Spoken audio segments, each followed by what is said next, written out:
On va parler aujourd'hui de l'auto-guérison. Pour ça, je me suis replongée dans mon petit livre que j'ai écrit, L'identité corporelle, l'étape 1 de l'auto-guérison par la méthode ITS, apprendre à guérir. Et je suis tombée, tu verras, j'ai souligné des choses, dans l'auto-guérison.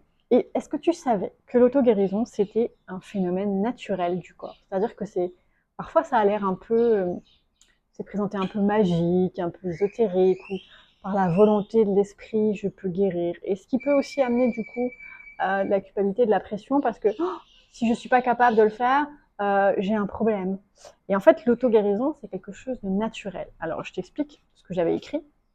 Le propre du corps humain est de maintenir l'équilibre. Retrouver cet équilibre à partir d'un déséquilibre revient à guérir, se transformer, avancer et évoluer. L'auto-guérison est la capacité naturelle du corps à retrouver son équilibre. Donc pour cela, il est essentiel de savoir s'il existe un déséquilibre et d'identifier les éléments ayant contribué. L'auto-guérison est souvent perçue comme une volonté de l'esprit, alors qu'elle représente en réalité la physiologie naturelle du corps qui est conçue pour se réparer, se remettre à niveau et rétablir tout ce qui affecte son intégrité. Ce n'est donc pas de la magie, mais une fonction physiologique élémentaire. L'auto-guérison est naturelle. Alors, tu vas me dire, mais pourquoi le corps ne s'auto-guérit pas? En fait, c'est pas qu'il ne s'auto-guérit pas. Imagine un axe, un chemin, une route, tu vois. Sur cette route, il y a des obstacles. Et donc, on va bifurquer. On va bifurquer pour revenir sur la route centrale. Mais en bifurquant, il y a un autre obstacle. Donc, on bifurque encore, et ainsi de suite.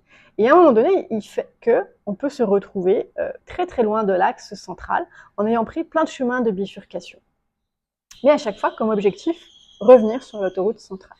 C'est comme ça que fonctionne le corps. C'est-à-dire qu'il a un axe de travail optimal. Et je l'ai déjà expliqué, c'est consommer très peu d'énergie pour une efficacité. Et l'efficacité étant nous permettre d'exister dans toute notre dimension, c'est-à-dire d'avoir un corps en santé, d'être heureux et de réaliser nos rêves. C'est ça l'objectif du corps. Et donc, dès qu'il y a des obstacles, il va s'adapter, va prendre des chemins de traverse. Et à un moment donné, il est éloigné. Oui, mais lui, il n'a pas fait d'erreur. Il a juste cherché comment revenir sur cet équilibre central.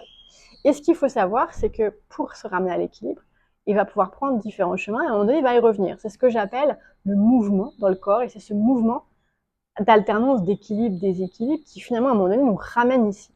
Mais tu comprendras bien que le corps étant très dense et ayant plein de fonctions, tu as plusieurs voitures qui roulent sur différents chemins et qu'à un moment donné, toutes tes voitures peuvent être complètement éloignées de ton axe central. Et ça va faire que ton corps, lui, fait bien son auto-guérison, mais elle n'aboutit pas à un retour ici. Voilà. Si tu es intéressé par plus, tu vas pouvoir commander ce livre, mais surtout, tu vas pouvoir accéder à l'espace ITS gratuit. Pour ça, n'hésite pas à me demander ton accès. En attendant, je te prépare un petit guide pour accompagner ce